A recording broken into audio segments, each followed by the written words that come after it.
નમસ્કાર. શ્રી યોગ વશિષ્ઠ રામાયણની કથા અને તે યોગ વશિષ્ઠ રામાયણમાંથી સારરૂપ સત્સંગો આપણે કરી રહ્યા છીએ. અત્યારે આપણે ચર્ચા કરી રહ્યા છીએ યોગ વશિષ્ઠના નિર્વાણ પ્રકરણના પૂર્વાર્ધમાંથી, અને તેમાં પણ રાજા શિખિધ્વજ અને તેમની રાણી ચુડલાનું જે આખ્યાન અને ખૂબ સુંદર સત્સંગ ચાલી રહ્યો છે, તેના અનુસંધાનમાં યોગ વશિષ્ઠ રામાયણમાં ગુરુ વશિષ્ઠ દ્વારા ભગવાન શ્રી રામને કહેવામાં આવે છે કે હે રામચંદ્રજી, મનુષ્યની બુદ્ધિ જો મોહમાં ફસાઈ જાય તો તે સાચા હીરાને ફેંકીને કાચના હીરાને ઝાપટે છે. આ માટે યોગ વશિષ્ઠ રામાયણમાં શિખિધ્વજ અને ચુડલા, જે પોતે શિખિધ્વજ રાજા તપ કરતા હોય છે, ત્યાં આવે છે. કુંભનો રૂપ ધારણ કરી અને તેને ઉપદેશ આપે છે.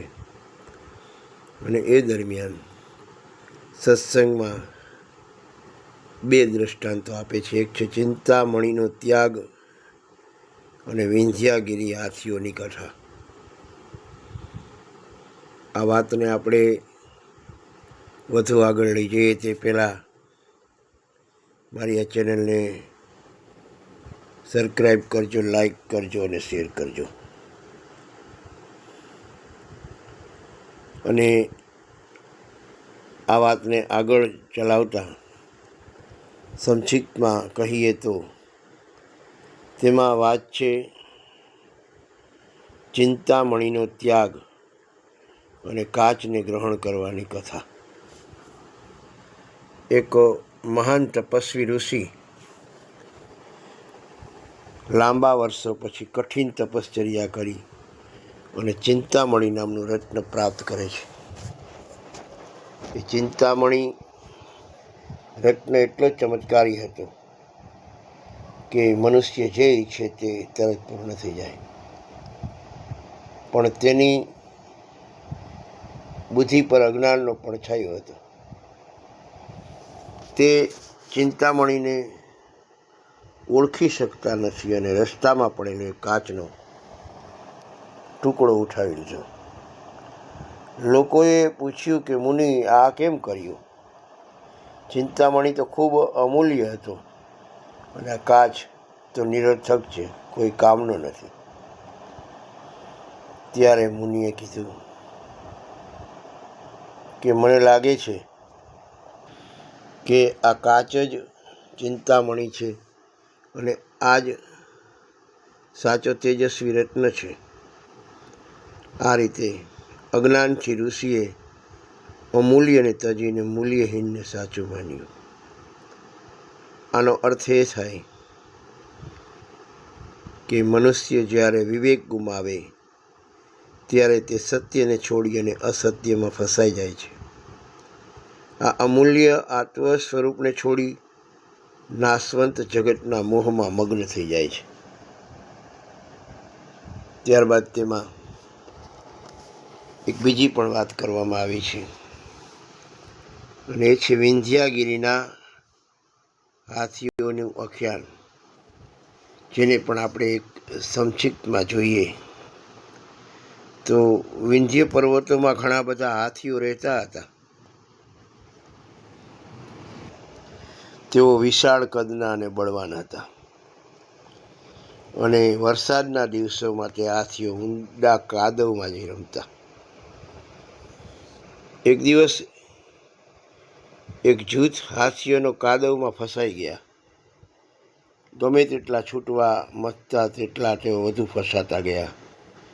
છેવટે થાકીને બધા એક પછી એક પ્રાણ ગુમાવી બેઠા.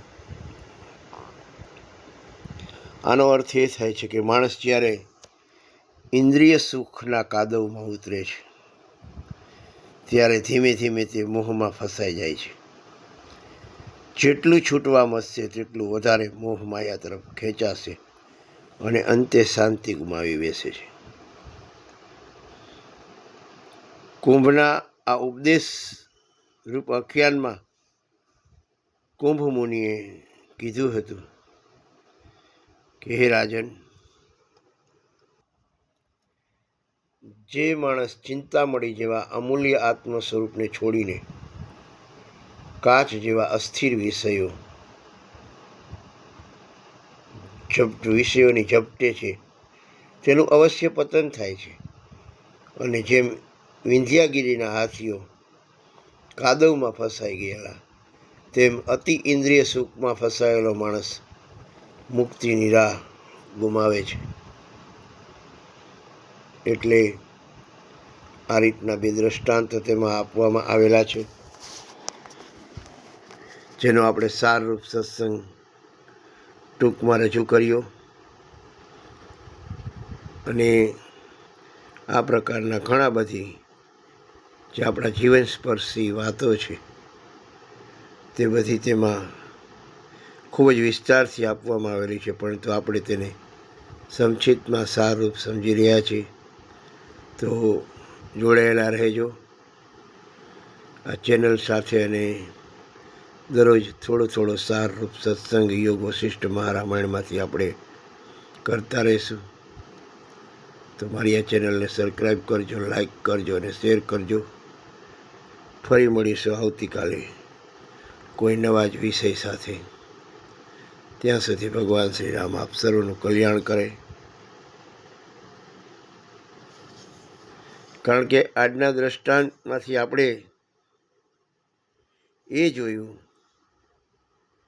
કે સાચી સંપત્તિ આત્મજ્ઞાન છે. જો તેને છોડીને મોહના કાટમાં ફસાઈ જાય તો જીવન વ્યર્થ બની જાય છે, અને ઇન્દ્રિય સુખમાં ઉતરેલો માણસ ધીરે ધીરે ફસાતો જાય છે. માટે જય શ્રી રામ. આવતીકાલે ફરી મળીશું. ભગવાન શ્રી રામ આપ સર્વનું કલ્યાણ કરે. જય શ્રી રામ.